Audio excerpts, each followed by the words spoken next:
매일 아침 외신 브리핑 신민영입니다. 화요일 아침 주요 외신들 함께 읽어보겠습니다. 먼저 하루 휴장 후 다시 개장한 뉴욕 증시 마감 상황 짚어봅니다. 또다시 폭등세를 나타냈는데요. 아시아와 유럽 등 글로벌 증시가 급등하면서 미 증시도 그 영향을 받은 것으로 풀이되고 있습니다. 특히나 나스닥 지수가 2.2% 뛴 1433.65를 기록하면서 사상 최고를 다시 썼는데요. 코로나19 확진자 급증에도 개선된 경제 지표와 나스닥 기술주의 랠리 속에 증시는 맑았습니다. 이날 증시는 기술 기업의 주도로 오름세를 나타냈습니다. 애플과 아마존, 마이크로소프트, 알파벳이 모두 최소 2%씩 급등했고요. 아마존은 창립 역사상 처음으로 $3,000를 넘어섰습니다. 넷플릭스도 사상 최고가를 경신했고요. 테슬라도 13% 폭등하면서 5거래일 연속 랠리로 사상 최고를 갈아치웠습니다. 테슬라의 분기 자동차 인도량이 예상을 웃돌면서 JP모건은 테슬라의 주가 목표치를 상향하기도 했습니다. 이로써 미국 4대 기술주 MS와 애플, 구글, 아마존은 코로나19 팬데믹 사태 이후 처음 완전체로서 시총 $1조 클럽이 다시 조성되기도 했습니다.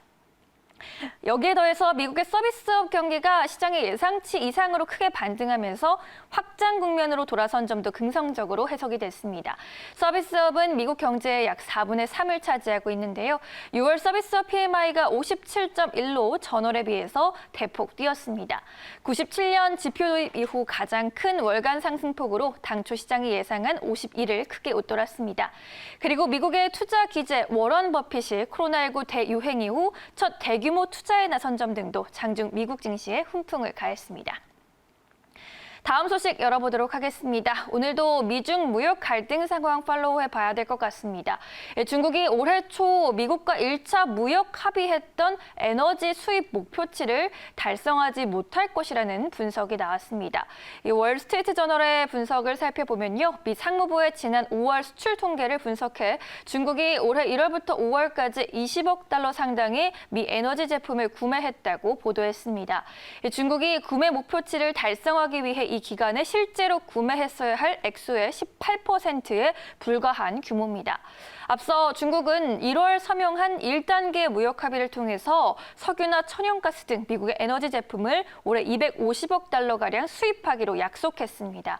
중국이 올해 남은 기간 안에 목표액을 달성하기 위해서는 즉시 매달 $30억 의 미 에너지 제품을 구매해야 하는데 사실상 불가능하다는 해석이 지배적입니다. 특히 코로나19 사태로 에너지 수요가 감소한 데다 구매 목표치를 수입량이 아닌 수입액으로 정했기 때문에 유가가 급락한 점을 고려하면 약속을 이행하기는 더 어려워 보입니다. 물론 코로나19 사태라는 불가피한 사정이 있기는 하지만 미 에너지 업계의 불만은 커집니다.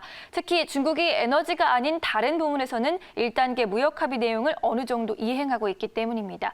농산품과 공산품 부문이 그러한데요. 하지만 이렇게 중국이 약속한 미국 에너지 수입 목표치 달성이 사실상 불가능해지면서 힘들게 성사된 미중 1단계 무역 합의의 이행을 위태롭게 만드는 모양새입니다.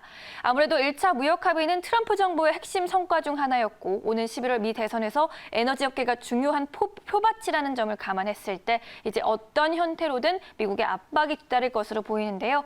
이미 미 공화당은 트럼프 행정부에게 중국의 미 원유 수입 확대를 위한 조치를 취할 것을 요구하고 있는 상황입니다.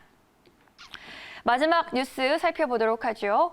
앞서 미국의 서비스 경기가 반등했다고 전해드렸는데요. 그렇지만 앞으로의 전망은 조금 어둡습니다. 투자은행 골드만삭스가 코로나19 재확산을 이유로 미국 경제 성장률 전망치를 하향 조정했습니다.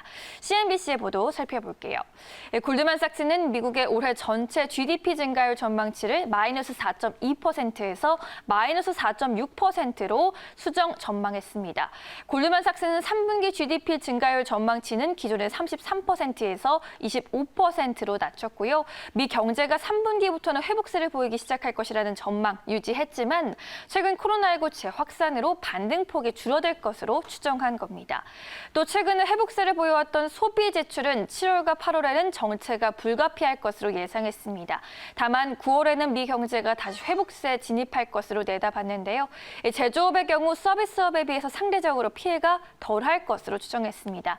이날 발표된 미국의 6월 ISM 서비스업 지수는 57.1로 3개월 만에 확장세로 돌아섰지만 코로나19 확진이 사상 최고를 기록하고 상당수 주가 경제활동 재개 확대를 중단한 만큼 향후 상황을 낙관할 수 없는 상황임을 경고하고 있는 겁니다.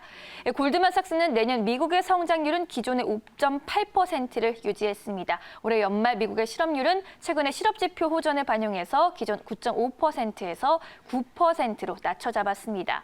이처럼 글로벌 증시 랠리에도 불구하고 앞으로의 전망에 대해서는 우려 섞인 시각이 더 우세하다는 것으로 이해하시면 될 것 같습니다. 지금까지 외신 브리핑 2부 함께 하셨습니다.